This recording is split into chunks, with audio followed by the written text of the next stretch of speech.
Now, we'd like to salute that lady in London who got into trouble in the ladies' room in a local theater there. Those of you who read the piece, you know what it's about. Oh, man. Bring another life. Oh, did you read that story? You didn't? Well, I ain't going to be the one to tell you. Oh, yeah. Hey, listen, speaking of terrible, awful feelings, I don't know quite how to approach this. The following program tonight will have very deep psychic manifestations and ramifications for the more sensitive people out there. And, of course, since you're sensitive, I'm sure that applies to you. And you just can't fight it. Hi, gang. How are you? You know? Is it all right? Yeah? Well, you know, we do the best we can. We're fighting away. You know, can only fight through the great cheesecloth strainer of time and existence. It's like being at the bottom of your own private 20-gallon fish tank aquarium. You're living down there amid the plastic weeds. You know, you realize, of course, now that for fish tanks, have you been in the fish store recently where they sell fish, you know, tropical fish and stuff? Well, you can buy for tropical fish tanks now plastic weeds for the bottom of the fish tank, which must be damn frustrating to a fish. I mean, you know, they put the poor fish in there, and the next thing you know, he's swimming around, and he goes over and nuzzles up to this weed, you know, because fish like to eat them weeds, you know. Excuse me, I'm using the nomenclature of our time. People like to eat those weeds, and fish do, and they get over there, and there's nothing but plastic. You can also buy plastic sand for these fish tanks, as well as plastic rocks. Now, of course, the next step, and it has to come. Let's face it, one of the problems with having tropical fish is you got to keep, you know, changing the water, and you got to keep feeding them, right? You got to take care of them, right? Well, the next step, since we got plastic weeds and plastic rocks, why not plastic fish? You know, why mess around? You can get, I imagine, you know, you get a beautiful little plastic angelfish that hangs in there, suspended in this plastic water forever. You can get a couple of very rare types. I'm sure. You know what would probably result in this too? That if you buy a plastic model of a tropical fish, you're probably going to have to spend more for the rarer tropical fish. It's got to come. And already, for those of you who are curious about the development of replacing the artificial world, putting the artificial world in place of the real world, you know, that you can buy now through several very well publicized stores. You can buy yourself an absolutely lifelike, and it's so lifelike you can't believe it, an absolutely lifelike model of a gigantic German Shepherd. I mean, complete with the meanest set of teeth you ever saw in your life, man. I'm talking about a bad-looking German Shepherd with red eyes.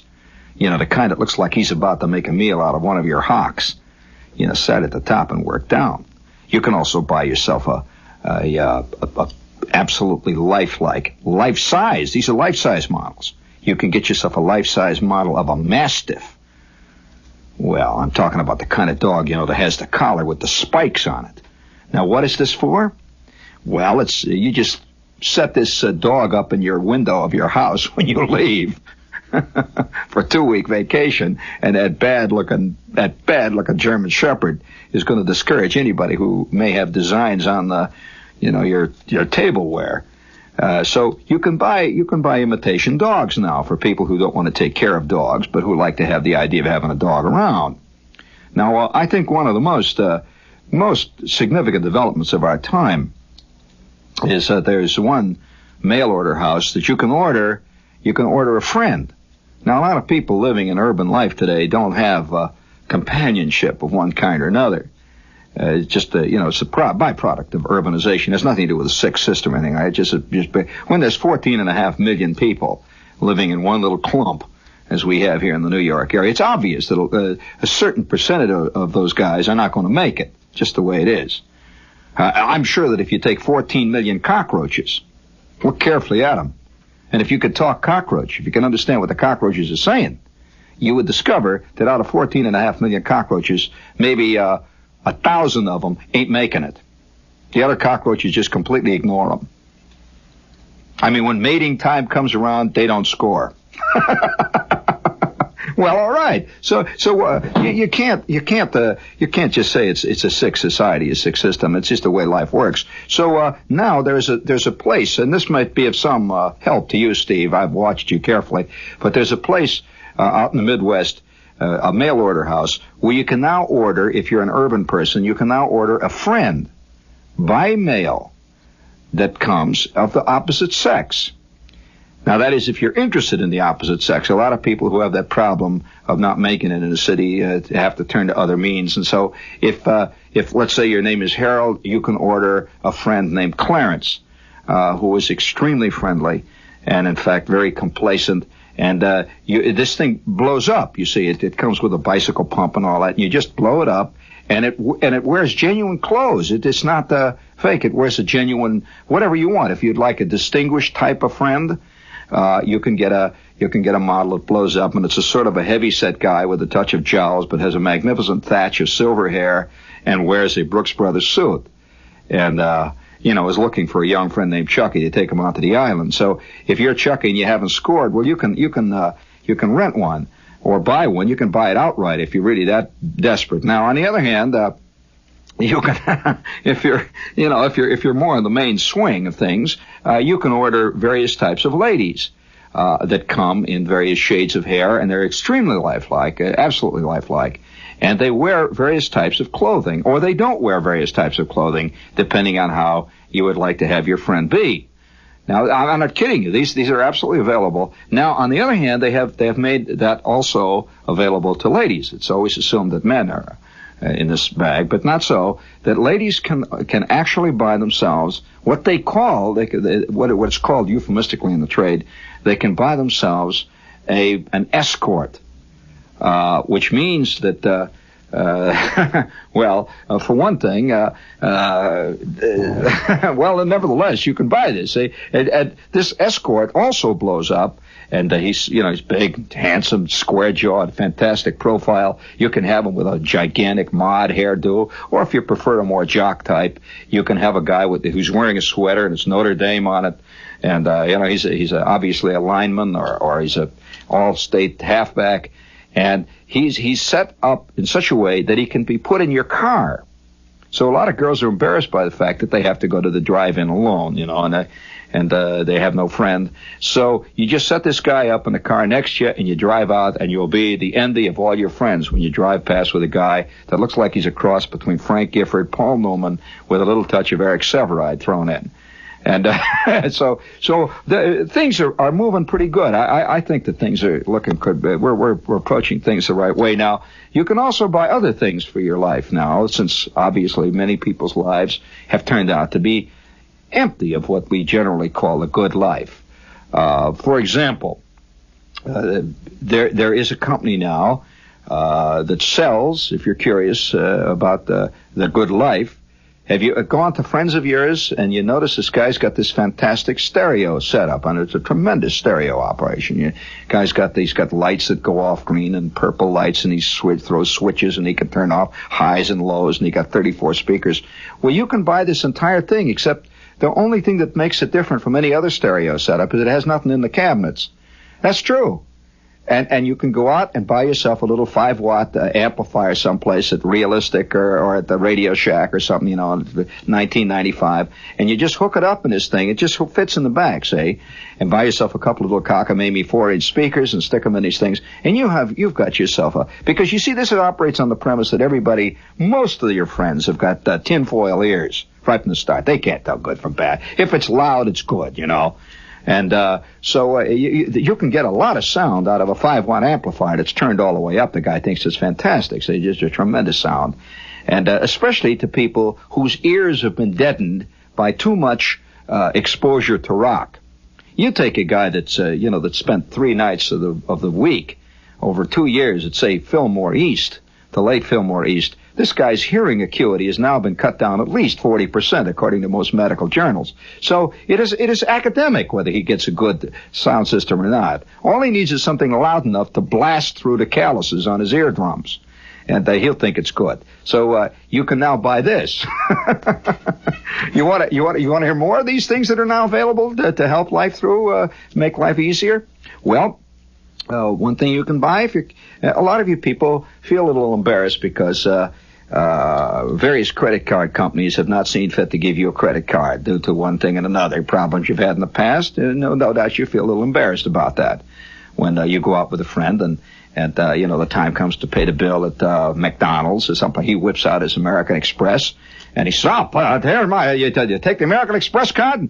And of course, this is kind of a thing. You can now buy a complete set of credit cards that look exactly like the real thing, except for one thing, they ain't. So, and you keep them in your wallet. And so you got a credit card that looks exactly like Diners Club, Carte Blanche, looks like a Bank America card, looks like American Express, and all of them. See, but the way you pull this off, see, you go to Dino's or you go to McDonald's, and you take out your wallet, big fat wallet, bulging with all these tremendous credit cards, and you say to the guy, do you take credit cards? And of course he says no. At which point you say, what kind of a joint, he says. And then with that, you give him $1 and you pay for your hamburger and you walk out. Of course, your friends then believe that you've got a credit card and that if that place had gotten a little more civilization, it would have taken your credit card. Only one thing, don't try to use it. You're liable to wind up in a slammer for 20 years. But nobody can say anything about you having it, right? Now, I'm just telling you this way. Now, if on the other hand, let's assume, that there's all kinds of things you can buy along that way. Let's say you've always been a little embarrassed by your friend Aki, who was a first lieutenant in the Marines. So Aki doesn't say anything about it. He was a first lieutenant in the Marines, which is a terrible thing that can happen to a friend. To happen to you. See, you're the kind of guy who had trouble getting into the Beaver Patrol in Troop 41 of the Boy Scouts. But here's your friend Aki. He turns out not only to be accepted by the Marines, but he winds up to be a first lieutenant. And in fact, had he stayed in another 5 minutes, he probably would have made major. Well, that's a terrible thing to happen here, you know. Do you know what you can buy now? You can buy yourself a set of phony ID cards, which look very much like you were at least a lieutenant colonel in anything. You just name it. The Air Force, you name it. Say, it looks very official. But you have to read very carefully. Way down at the bottom, it says, this is a facsimile and not the real thing. But, of course, you have to read the fine print to see that. So you casually sit, you're over Chino's or you're hanging around the Route 3 Diner, one of the other great watering places of the Cognoscenti, and you whip out your wallet, and you just casually let it fall open, see, and there it is. It says Lieutenant Colonel Air Force Pilot B-17, and the whole bit, see. And the guy says, hey, I never knew you flew B-17. You're Lieutenant Colonel, huh? You say, I don't like to talk about it. You just stick it away in your pocket. You never mentioned it. You haven't denied it. You haven't said anything, but the word is out. And very shortly thereafter, people will begin to notice that there's little crow's feet around your eyes, which come from watching too many late shows. They will assume then it's because you flew so many endless hours of deadly, dangerous missions over enemy territory, and that you have lived to tell the tale. Now, are you curious about other things? Now, you may, all right, there's a lot of things. This is kind of a self-help night we're doing here, and you may resent your neighborhood. You're living in this rotten neighborhood looking out nothing but the air shaft, and once in a while a beer can goes by in the air shaft. Maybe a body flies past it once in a while. And you don't like it. See, let's face it. You can't arrive at the real world you want to live in. Most people have trouble getting there. And they think of it, they dream of it anyway. We Americans are utopians. One of the biggest laughs in Vermont these days is the amount of glop that's being written by writers who believe that you can go up to Vermont or Maine and live the utopian life. And they run fleeing, screaming 5 minutes later because nobody ever told them the temperature was 22 below zero all the time, and it rained all summer, and all winter the snow was up to the roof or better. See, that Walden Thoreau never mentioned that. See, so this is one of the big laughs. So you can't find this paradise that we're looking for. And the Americans are utopians like this. I ran into a group. It was fascinating up in Alaska, for example. I was up in Alaska, last year shooting a TV show, and one of the big jokes around Juneau was this group of utopian-type hippie kids who came up. They figured they'd go up there and they'd discover the new frontier, see. And they arrived up there with their little tents and their hair flowing and the whole bit. Only one thing, nobody told them about the mosquitoes. 16 trillion mosquitoes descended on them. And not only that, a bear knocked down one of the tents and ate one of the guy's tent poles and one of his shoes. And they flipped out. Within 15 minutes, they're back flying first class on the first plane they can get out of there. You notice that almost all these neo-Waltonites travel first class? Well, that's it's kind of nice to be a revolutionist traveling first class all the way. I mean, you know. Wait till they start. Wait till General Motors starts turning out a new economy car called the Tumbril. You know, for revolutionists, it'll come out the guillotine model. The Madame Tuffage model. But nevertheless, it's all part of the scene. It's all part of our make-believe life. And you know what you can buy now in case you really are getting fed up with your neighborhood? Well, now let's assume you're living in this crummy little rat hole someplace. It's a little room. It's a sweaty little room, and the room itself sweats. It's not bad enough that you sweat. The room sweats, you know, and everything. Yeah. So you can buy yourself a window, actually a window that glues onto the wall. It's an actual window, and it comes with a frame, the whole bit. And it glues on. It's plastic, and the frame is a beautiful frame. It looks like a real window, and it even has a Venetian blind on it, a real Venetian that you can pull up and down. I'm not kidding you. And it has electricity in it. It's got light. You know, it's got a certain kind of fluorescent light which looks like sunlight outside. You press a button, and this window, the sun comes in the window, and outside of it, you can see there's a picture in the window of the most fantastic, beautiful neighborhood you ever saw. If you've always had a desire to live, say, somewhere in the Rockies, you can see off in the distance, you can see the snow-capped mountains, and the sun is coming in your window. I'm not kidding you. And the thing, you can even fix this thing up so that it's attached to a timer, so that the sun comes up at 6 o'clock in the morning. You wake up, somebody forgot to close a window, and you get up and you pretend like the sun is coming in from the mountains, and you can't sleep. And yes, now on the other hand, the opposite, you see, always exists. So some guy who's living out in the boondocks, who's tired of looking at pigs out of the window all the time, you know, he's headed up to here, you know. Every time he looks out, he sees nothing but a pig wallowing around in the grass or something. He's tired of this. His great dream has always been to live in this elegant apartment, which is situated in a particularly elegant area, say just off Sutton Place someplace, where you look out of the window, all you see are these beautiful, you see the skyline of New York and the whole bit. Well, you can buy this one. Say if you're living out in the boonies and you want to get away from the boonies, you have this fantastic window, you press the button, and on comes the skyline of New York. You are living right next door to Gore Vidal, right up above you. John Kenneth Galbraith is living, and right down the block, you know, Arthur Miller has his penthouse apartment, and and you can even get with these things. Now, this has gone so far now. You didn't hear of these things? I'm not kidding you. A lot of people think Shepard's making it up. Forget it. I'm not. You can get with these things. You can get tapes that play the sounds of the area that you want, which means that if you have this elegant New York view, you hear the sounds of distant muted horns, which are carrying first-nighters off to the next magnificent first-night performance. Laurence Olivier is opening again on Who Shot John, and David Merrick is appearing in his cape, and there you are. You get up, and you're living in a place called Rabbit Hash, Kentucky, living in your little fantasy, and the horns, you can hear the play. And you get up in the morning, and you put on your Sears Roebuck tuxedo and pretend that night you're going to have this elegant first-night thing. You drink a martini, and you toast New York. Well, it's kind of nice, you know. Now you can get all kinds of these windows. As a matter of fact, if you're, and this is a common problem, all people in the world think if they could get to the other country, life would be groovy. Now, you don't think that's just America, do you? No. I went through Italy here about a year ago, and every third Italian that I met in Italy said, if I could only get to New York to live. If I could only get to New York. Yeah, they really did say this.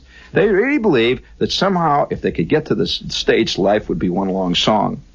I go through the boondocks of Paris, and I get the same thing, you know. But monsieur, you are from America. You go undoubtedly every weekend. You go to California. You see, he thinks that if he could get here, you know, millions of Americans feel if they could get to the coast of Spain, life would be groovy. Say, well, you can with this system. You realize that you can actually live in a little coastal village in say, for example, Portugal. You can Estoril, for example. And every morning the sun comes up, and you see nothing but the wash of the magnificent sea out there and a long curving beach.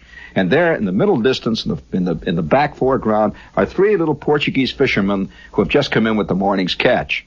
And the sun comes up, and you have little Portuguese music playing behind it, and it's kind of great, you know. You think I'm kidding, don't you? Well, I'm not. I'm really seriously not.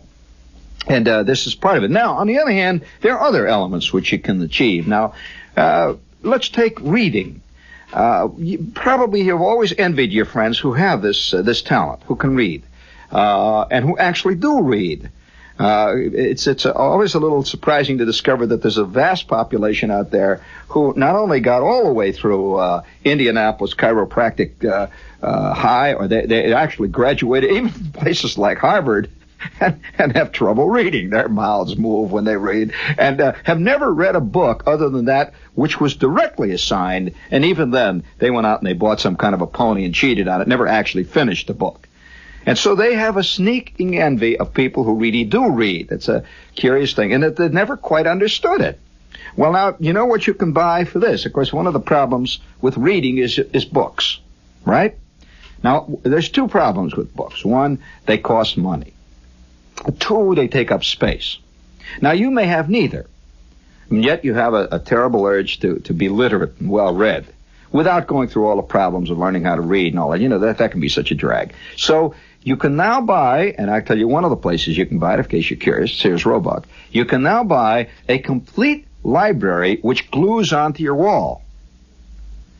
And it's absolutely, unbelievably realistic. You come into this guy's house and you can't believe it. It looks like he's got nothing but shelves, and they're magnificently varied stuff. And they're even worn. It's like they've all been read, you know, and there's little pieces of paper sticking out of them where you've marked particularly significant passages in Camus and all that stuff. And so here's this fantastic library that glues over your entire wall with shelves. It's not just books, it's shelves, the whole bit, you know. So when a guy comes, you just keep the lights on it kind of dim in the back there, so he never quite goes over and tries to pull one of them out, in which case, of course, he gets a shock, because you can wire this up so it gives a guy a hell of a shock when he tries to pull one out. But nevertheless, now the thing that is I think significant about this new library, this technique, is you can decide what kind of a literate man you are. Now, you realize, of course, that no man can read all books. No man has all the same taste. Now, if you've envied your friends, for example, who seem to really be interested in reading things like The Guns of August, a 3-volume history of World War I. You know, if you're the kind of guy that has trouble even getting started, let's say, on your latest comic book, because the words are too long, you know, like Zowie, Wham, Hot Diggity Dog, stuff like that, well, you can buy a library that looks like the most elegant historical scholar that ever came down out of Harvard. The kind of guy, you know, that with one withering glance could destroy Bruce Catton or, say, John Kenneth Galbraith. It's ridiculous. Your grasp, of course, of the early Punic Wars is, to say the least, slight. And, you don't have to say, it's just your books. So you can buy historical. If you're curious, you can also buy medical library that you can glue up there. If you've been pulling a little flim-flam on various friends of yours, you know, performing unofficial operations, and, for $50 a shot, a nice peel-on, peel-off decal medical library wouldn't hurt at all. Because, some of those books are terribly expensive. Hey, do you know how much a good copy of Gray's Anatomy would cost today? It's a hell of a thing. Well, you can get one that glues right on the wall. Cost you maybe 40, 50 cents. And not only that, it's washable. And what's even better, it doesn't always remind you of how inadequate you are by saying to you all the time, as real books do, you should read me. I mean, it's just there. Now, on the other hand, this goes even further. Do you know that you can buy, I really shouldn't bring all these things right out in the open, but you've probably also heard of people who are connoisseurs. Now, a connoisseur is a man with elegant taste. It's a sophisticated taste. He's spent time and effort learning the various sauces that are used let's say, for the asparagus in the south of France. There are many different, there's a whole philosophy behind this. You don't just go in and say, hey, give me some of that yellow stuff, the good you put on. No, you don't do that. A real gourmet, a genuine connoisseur is a man who is exactly that. And you can't fake it, say. Well, there's two problems with the connoisseur with that area. One, let's assume you wish to be a wine bibber, a wine connoisseur. This is very sought after here in New York, particularly. Well, what's the first problem? Well, have you bought good wines lately, friends? Do you know that a decent seller of, say, a couple hundred bottles of elegant wine, you know what this would run you? Oh, ridiculous. And worst of all, it all tastes the same to you, you see. So here you are, you've got this 250-bottle library of elegant wines, and it all tastes like Thunderbird to you see, so it doesn't make any difference. Well, do you know that there's one place, and I'm not going to give you the address. There's a place now that supplies fake wine bottles for fake connoisseurs who have a fake cellar. Now, this comes with racks, which you attach on your wall. So you can have like 300 or 400 dust-covered bottles of rare and magnificent vintages, complete with the spider webs, the whole business, say. And, like the rare 1922 Médoc, which came from a certain chateau, and which all wine men know. I mean, a real connoisseur come in your house and say, oh my God, oh no, you have no, I have not seen a bottle of this since Gloria Swanson was a soubrette. And you, of course, you say, well, I picked it up on my travels through Antibes. I was talking to Somerset Maugham one day, and he had a few. And this kind of thing, you say, is very... Now, the trick behind this is all these bottles are filled with a harmless colored liquid that closely approximates the real wine. They are sealed. They look exactly like the real wine. So if a friend of yours comes over and says, oh, my God, I'd like to... Oh, look at that. That's is that 1897 Pierre Brut? You say it is indeed. And he said, what? 1890? What? That's 75 years old, for heaven's sakes. That's a fabled vintage. So yes, I'm saving it for something really important. How does he know? It comes with the real labels.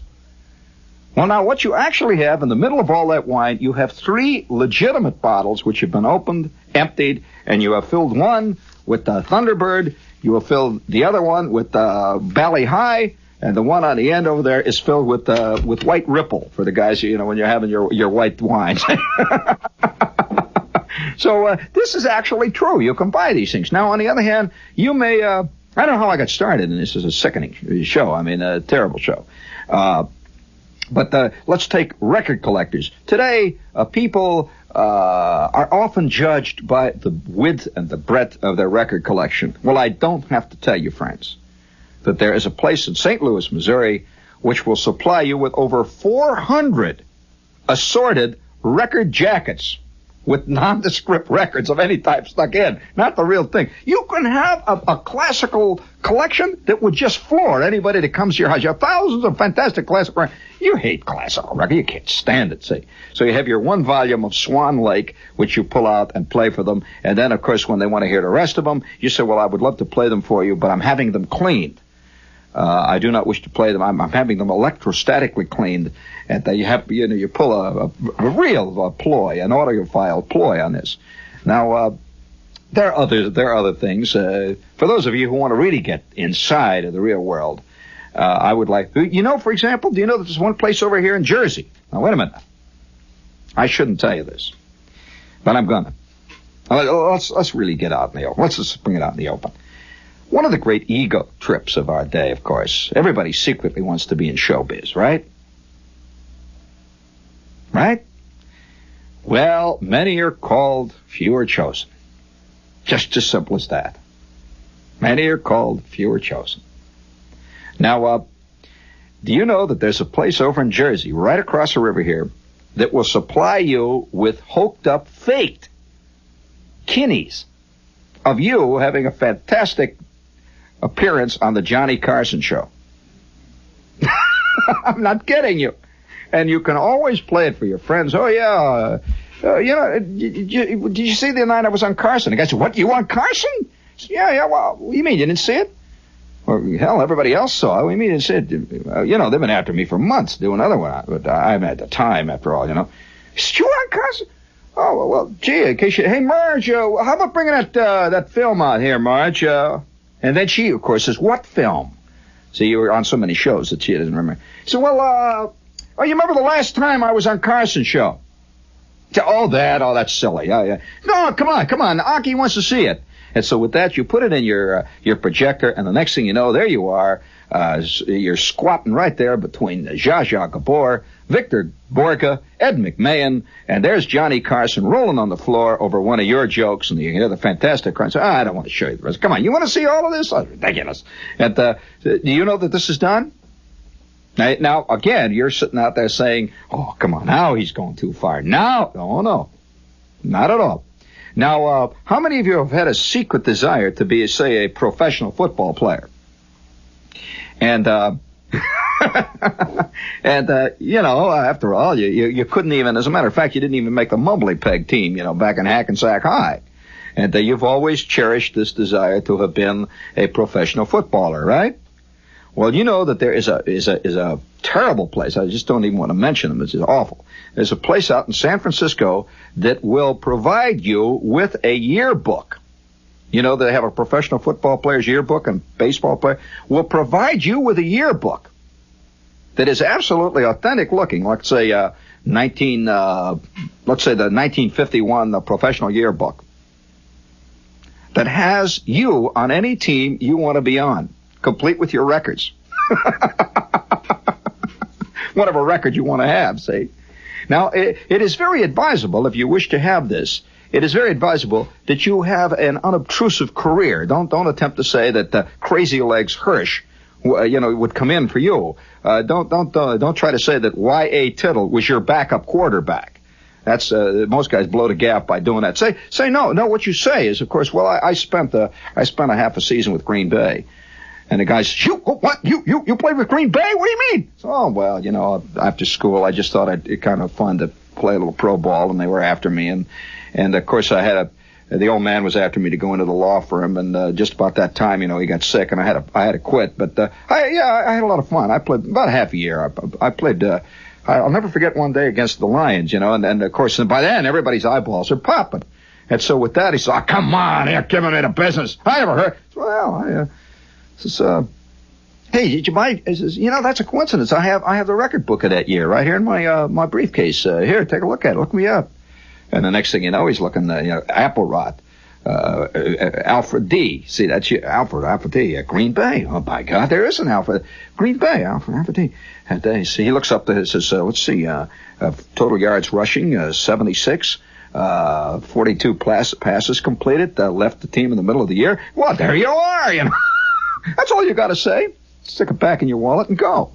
And let the legend take care of itself. After that, it just goes rolling on and on.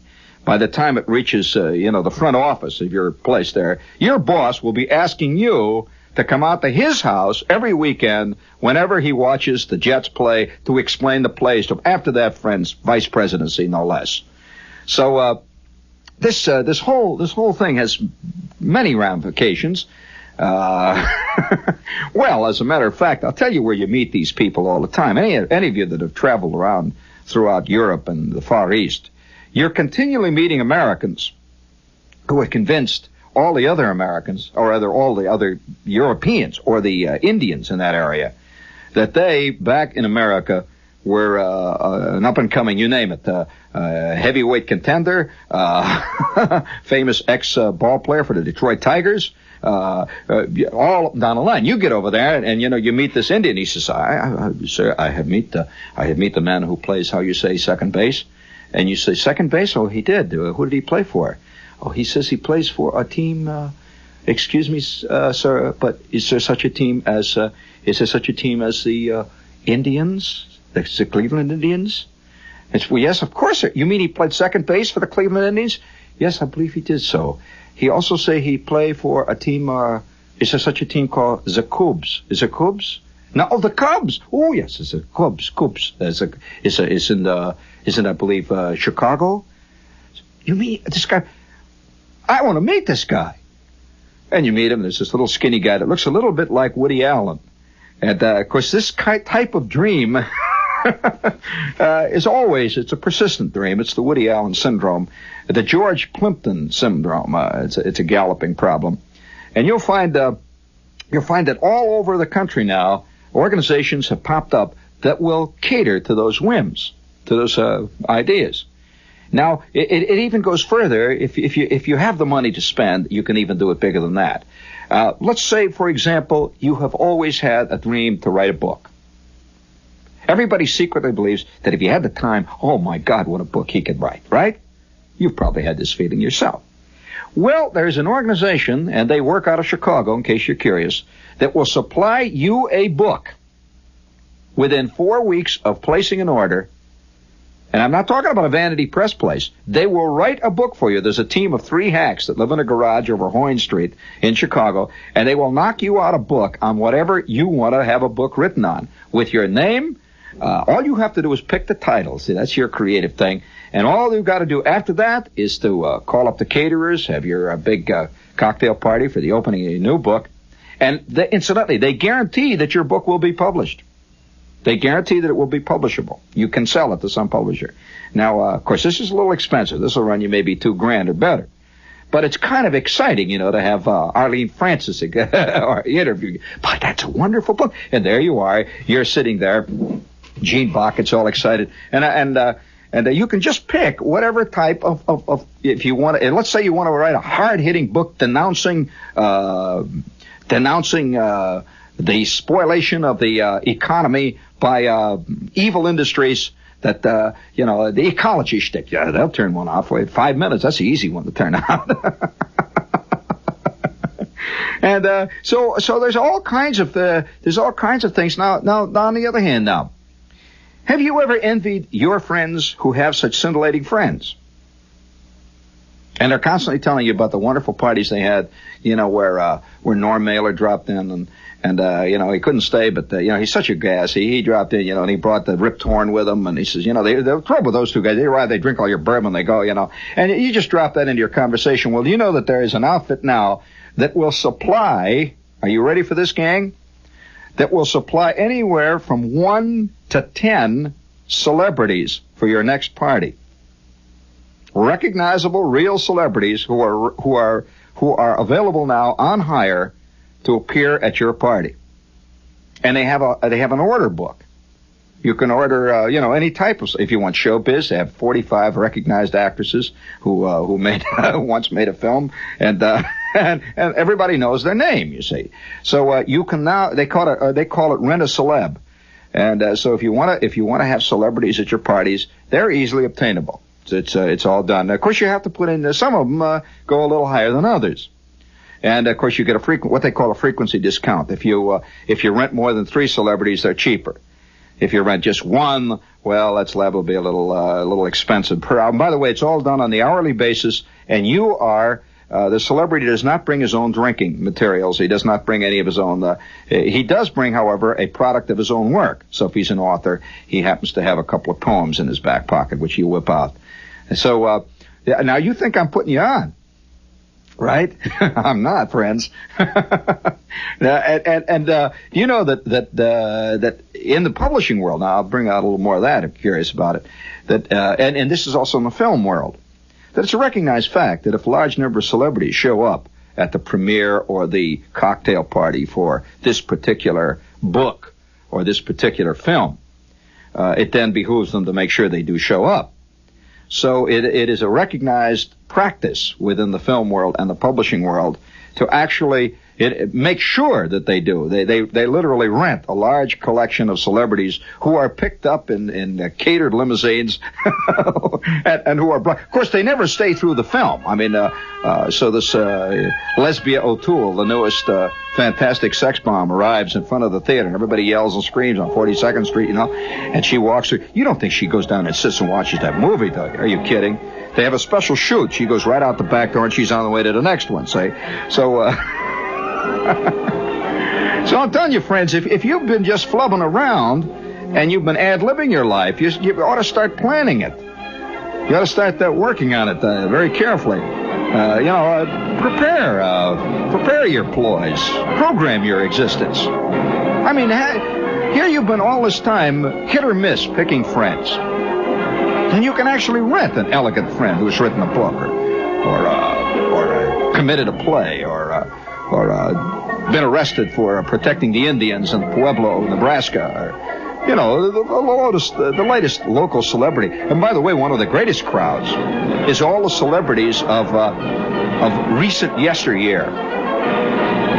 There's a whole collection. I mean, you could come in with Fats Domino on one arm, with Von Meter on the other, Oh, man, where will it ever end?